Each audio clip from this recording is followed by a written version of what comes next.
Alright, I doubt this is a world first, but it may be, who knows. I've done something totally crazy here, and had this screw and these driver bits 3D printed in stainless steel via Shapeways. And this is version 1 of the driver design, which I will zoom in on this. Actually, let me zoom on version 2 since it hasn't been totally destroyed like version 1. And this is kind of a complicated variation of a cruciform. I'm calling it the Omni bit or the Omni-Driver interface. God, this camera doesn't do macro very well. There we go, there's some good focus. So, it's a unique design in the sense that it is hermaphroditic.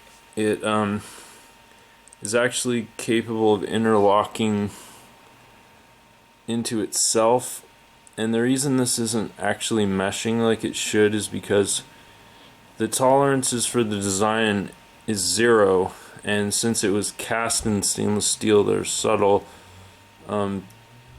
fluctuations due to the casting process that resulted in an imperfect scale at the sub-millimeter range. So that's why they don't fit together perfectly, but under ideal conditions they actually would, and that's how it will work in a future revision. Once I get this specification a little bit more nailed down. I'm also releasing this into the public domain, so that anybody who would like to take the design and use it for their own purposes may do so without having to worry about the tedious process of licensing or anything like that.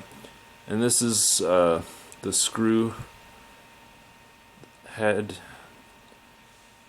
It's exactly the same as the driver head. It's just embedded into this cylindrical form here. So like I said, it's one 3D design that is both the head of the driver and the impression in the screw. So it's not like with a conventional driver system where there's a bit that is a male and then the screw has a female. And there's actually additional advantages to this.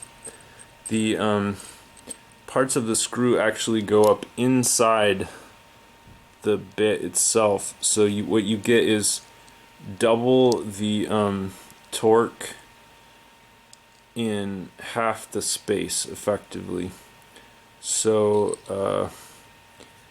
that's another advantage. You can have a shallower impression but get the same level of torque. This actually, it looks like a really complicated design. It's not actually that complicated, but here's the thing. Like with the most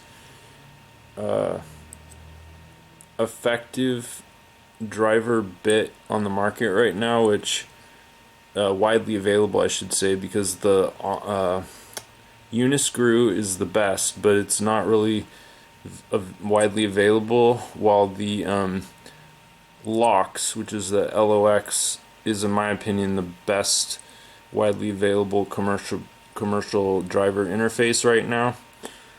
But LOX has, I believe, 16 or 12 points of contact. I can't remember exactly. Maybe it's 18. I'm not sure. Anyway, this has 40. So that is like just way beyond anything that has ever been done before. Yeah, so people have 3D printed screws and driver bits and so forth before, probably some out of stainless steels as well, but I believe this might be the first time someone's ever done a unique custom driver interface. So I actually had to file this down quite a bit to compensate for the problem with the casting tolerances, but it fits well enough to actually use now. Kind of annoyed that I had to do that, but whatever, you do what you have to do. So I'm actually going to film this screw in action, driving it into a piece of wood that has been countersunk. So oh yeah, that's another thing I forgot to mention. This was my alpha design, and it was actually off by a millimeter because when I created the hexagon I did it wrong, so it doesn't actually fit into a 1/4 inch universal quick release attachment like this right here, but this second one, the beta version, does, so it actually fits in there just right, and that felt like an accomplishment. So I'm gonna use my handy little 1/4 inch drill bit chuck for this non-sized one. Okay, so that's nice and tight. And here's the second way that I screwed up because I wasn't paying attention. The threads on this are actually backwards.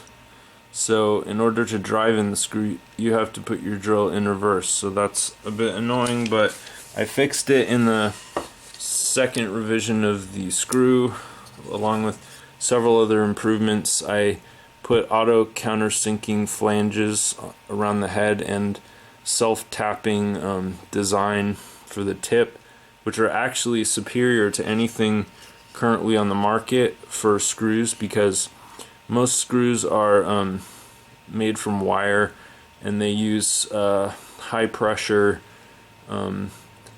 like cutters and stuff, and hydraulic punches to cold forge various parts of the screw, like the countersinking flanges and the self-tapping tips. But the downside of that is that they are limited in the sophistication of the patterns and stuff. With 3D printing, you're not limited in any way.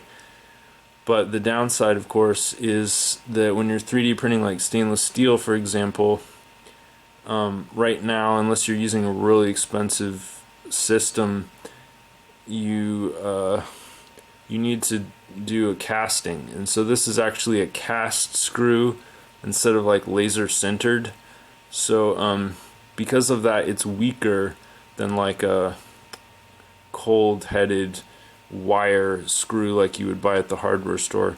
And by the way, just for economics, this screw costs like $8 to make, so clearly completely uneconomical in terms of like mass production. But I mean, 3D printing is still a relatively nascent industry, and I'm sure that in the future prices will go down, sophistication of technology will increase to the point where theoretically you could mass produce screws via 3D printing that are both stronger and more sophisticated in their construction than conventional screws. So let's see, put my drill in reverse.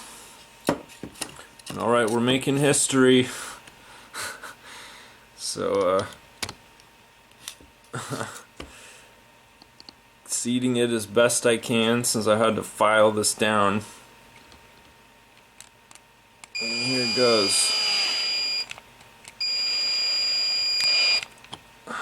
And there it is. I posted some pictures of this online, and one of the observant assholes on the place where I posted it started calling this a swastika screw. And I have to admit, it does bear a certain resemblance to a swastika, although if you look really close, there's a 45-degree angle, and to me it looks more like a pinwheel, but I can sort of see the similarity. Anyway, that's not by any means intentional.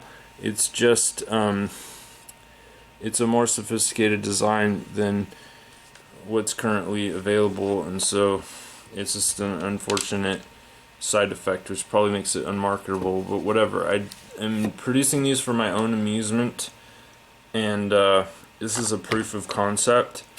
So now let's see if I can get the screw out as easily as I got it in. Yeah, instant cam out, because like I said, this interface just does not seat properly. When it's actually perfected, it should theoretically have the absolute highest possible torque to surface area ratio for a driver interface. It will basically be almost like the screw and the driver bit are one solid piece of metal. So anyway, I wanted to get this out there as I'm progressing along, and just have some video evidence of what I've been working on. And yeah, thanks for watching.